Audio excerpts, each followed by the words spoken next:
Hello, hello, hello. Welcome back to another episode of Your Success at Last DNA. Doing those necessary actions, getting those needed attitude adjustments. How was your weekend? Was it rocking? I tell you what, if you had half as good as weekend as I did, then you had a rocking weekend. It wasn't like I did anything super special, super out of the ordinary. Sometimes it's just nice to spend some time with people you love, having a little bit of fun. Even something like going to the mall can really be fun with the right people around. So I hope you had a wonderful weekend and you are ready to take on the week. You are, right? Just go ahead and nod your head. No, don't shake your head. All right.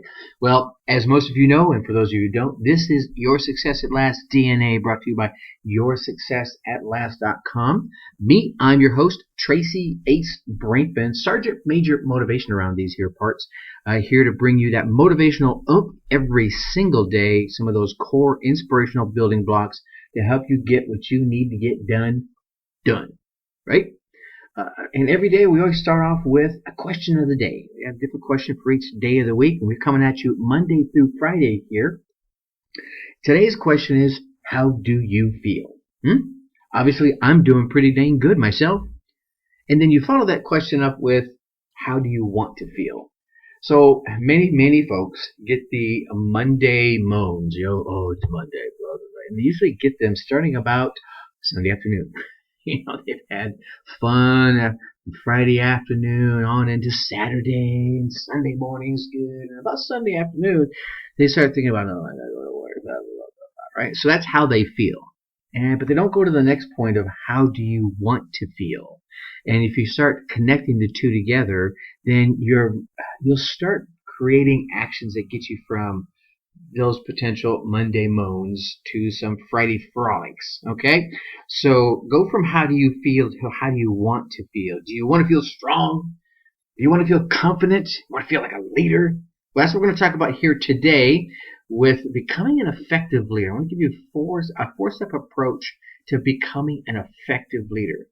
See, when you're in a position of leadership, both the amount as well as the quality of your work output depends on not only you, but your team. So thus, consequently, your skills as a leader. And it's just that, it's skills. And here's the cool thing about that. These skills can be developed. They can be learned, they can be taught, and they can be grown. You hear the sayings, oh, he was born to be a leader. And leaders aren't born, they're not created, they're born. And there are probably people out there that are born with an innate ability to become a leader. I'll give you that. But the cool thing is, like I just said, leadership skills can be learned. They can be developed. And all it takes is learning the keys to effective leadership and practice them. There it is. It's like public speaking. I know, Dread. Oh, don't tell me about public speaking. But public speaking is a learned skill. When you're uncomfortable, you face it. You learn the little tricks of the trade, so to speak. How to do this, how to do that, how to manage your material. It's the same thing with leadership. Becoming an effective leader, it's not an overnight task. Don't get me wrong. I'm not saying it's super easy, right? It's not an overnight task. But what's really going to matter when it comes to growing your leadership skills is consistency. What really matters is consistency in the process. A good starting point is going to be some of the information I want to give with you here.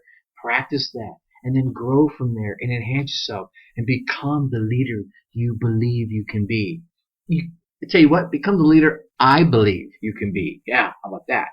So once you've mastered this approach, you'll be able to be more capable of going on to getting any leadership role or any leadership position that you might be looking for. And maybe some ones you're not looking for now, but may present themselves as you show your leadership skills. All right? So the first thing is vision. You got to have a vision. And a lot of us work with or for bigger companies who have a vision. And then inside of that, there may be departments who have a piece of that vision. Or maybe you're an entrepreneur and you have your own business.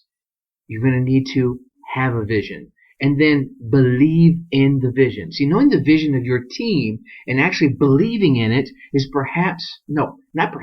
is the most significant step towards becoming an effective leader.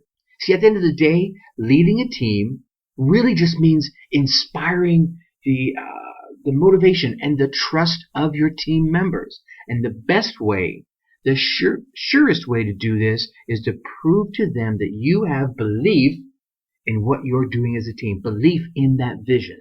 So the first step you should do is develop a good understanding of what the vision is, right? What are we trying to accomplish? What are we going to do? What is it we are here to accomplish? And determine whether or not something you can live up to. And if you can't, well, then there's a decision to be made there about your role as a leader on that team. Okay? Next, use every chance that you have to sell that vision to the team. And I don't just mean to sit there and just keep trying to convince them. I mean, in your demeanor, in how you carry yourself, in how you do your work. Show them that you live it, you breathe it, you eat it, you sleep it, and they're going to realize it's something to grab onto. It's something to get behind. Get behind me, get behind this vision. I tell you what, we're going to take on the world. Feel the passion on that one, right? Okay. Then, after that, be a good team builder. All right? So, as a leader, you're going to need support of your teammates. And selecting your team is going to be critical in that. So, in selecting your team members, I want you to seek out people who can understand the vision, right, and then support it. I've seen great leaders end up falling flat on their faces on some important projects and some not so important projects because they selected team members who had great skill sets but couldn't get behind the vision. Either they didn't understand it or they understood it and were like, whatever, no big deal, let's get off my nose, right? Right? So first, identify those who have a passion for the vision, who can get behind it, first can understand it, and then can get behind it and support it.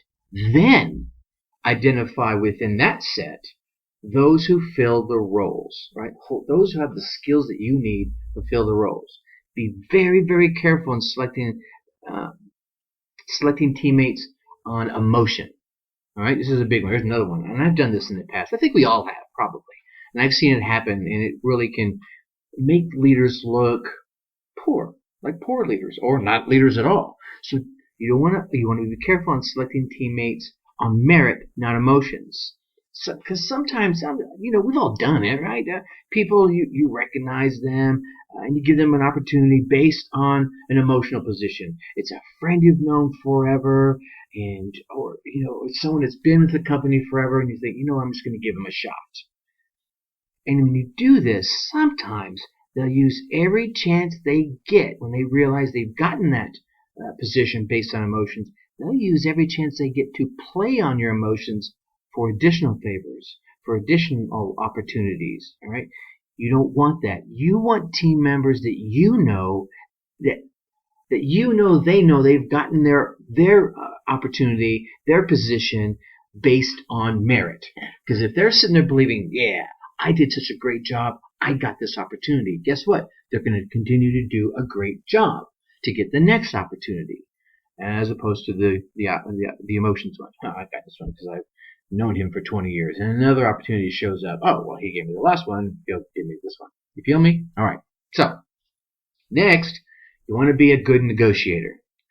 Once you've been able to gain the trust of your team members, all right, your next step is to master your negotiation skills. So, you've got a vision, all right? You've built your team, you've gained their trust. Now you want to hone and master your negotiation skills.